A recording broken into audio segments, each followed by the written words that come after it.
Assalamualaikum warahmatullahi wabarakatuh. Sekarang kita lanjutkan lagi ya.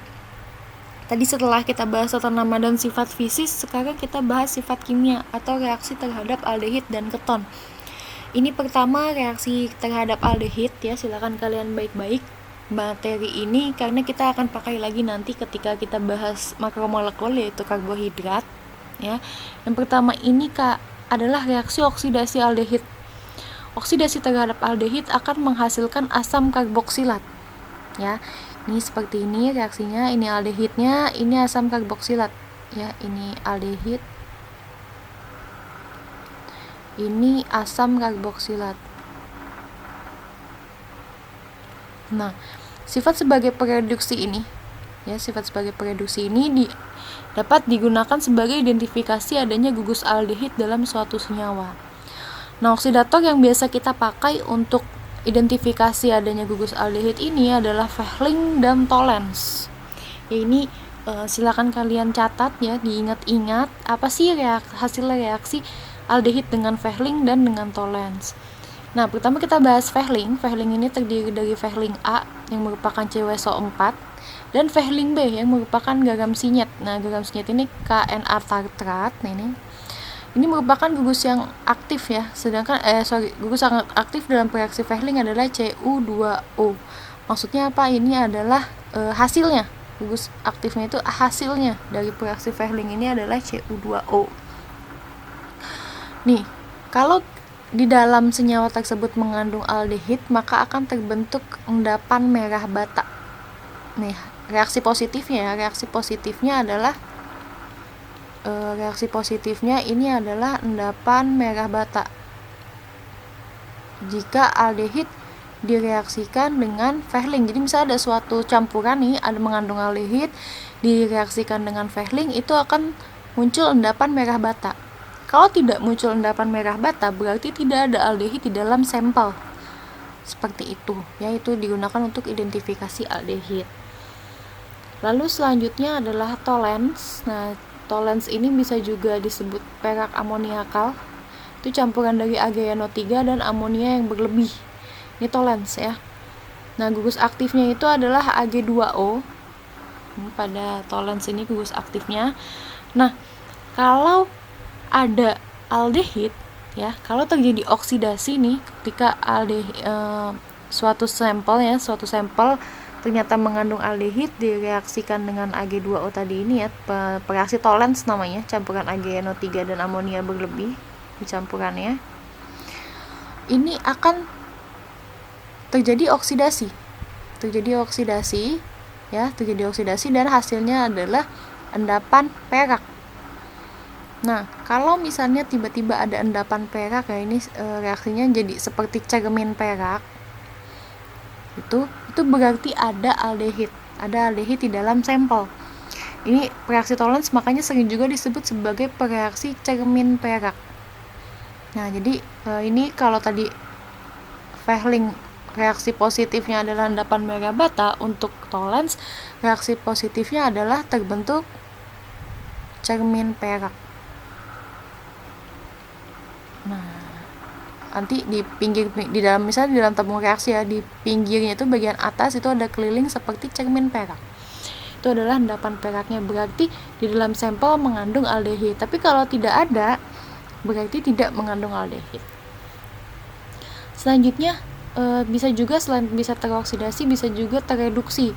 Nah, ini reduksi terhadap aldehid akan menghasilkan alkohol primer. Reduksi yang digunakan misalnya adalah LiAlH4. LiAlH4 ini adalah pereduksi kuat. Nah, ini adalah salah satu pereduksi kuat, hasilnya adalah alkohol primer. Itu tadi terhadap aldehid. Sekarang terhadap keton ya.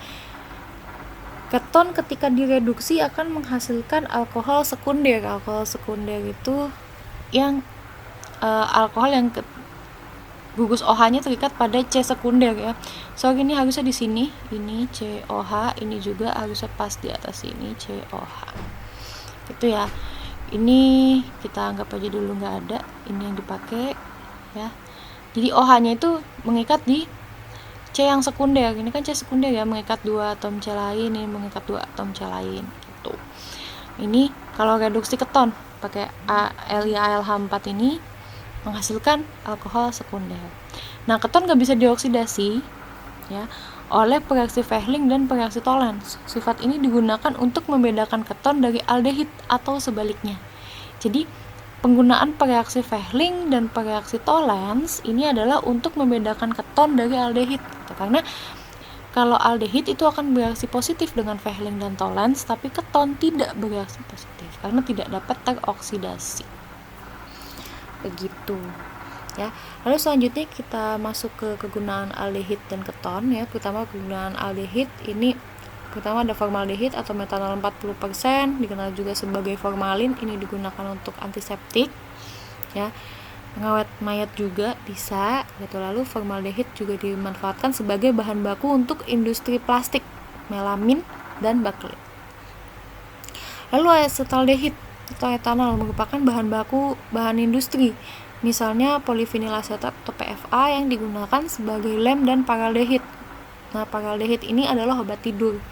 Jadi dari asetaldehid itu dia bisa digunakan lagi untuk membuat yang lain. Yang pertama ada polivinil asetat, lalu bisa juga digunakan untuk membuat paraldehid atau obat tidur ini. Ya. Beberapa jenis aldehid lain, misalnya sinamaldehid, merupakan zat yang memberi aroma khas pada kayu manis. Kalau kalian pernah tahu kayu manis ya, bumbu salah satu bumbu khas dari Indonesia itu adalah kayu manis.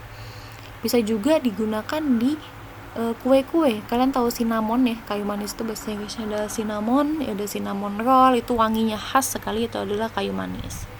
Lalu vanilin, ini merupakan senyawa aldehid yang memberi aroma khas pada buah vanili. Bisa juga kue pakai perisa vanila ya, itu adalah aldehid juga ternyata. Ini rumusnya ya.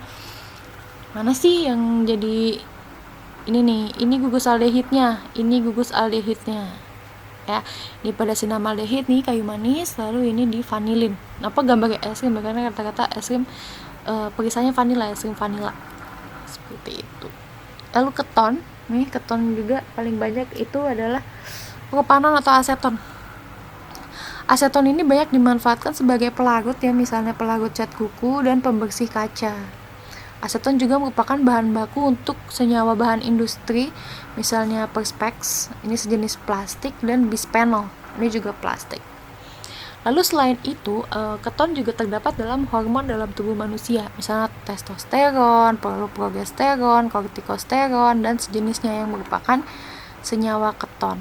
Nah, ini saya ada beberapa, nanti akan lebih banyak dijelaskan oleh kelompok yang presentasi ya tentang hormon ini, apa sih gunanya si masing-masing hormon itu ya. Ini saya tunjukkan aja di mana letak ketonnya. Ini ketonnya, ini ketonnya ya, ini ketonnya. Ini juga testosteron di sini. Seperti itu. Ini nanti akan dibahas lebih banyak sama kelompok yang presentasi tentang hormon. Oke, itu aja tentang sifat kimia dan kegunaan aldehid keton. Silakan kalian catat ya, disimak baik-baik. Nanti kita akan pakai lagi soalnya di bab makromolekul di bahasan karbohidrat. Oke, saya tutup. Assalamualaikum warahmatullahi wabarakatuh.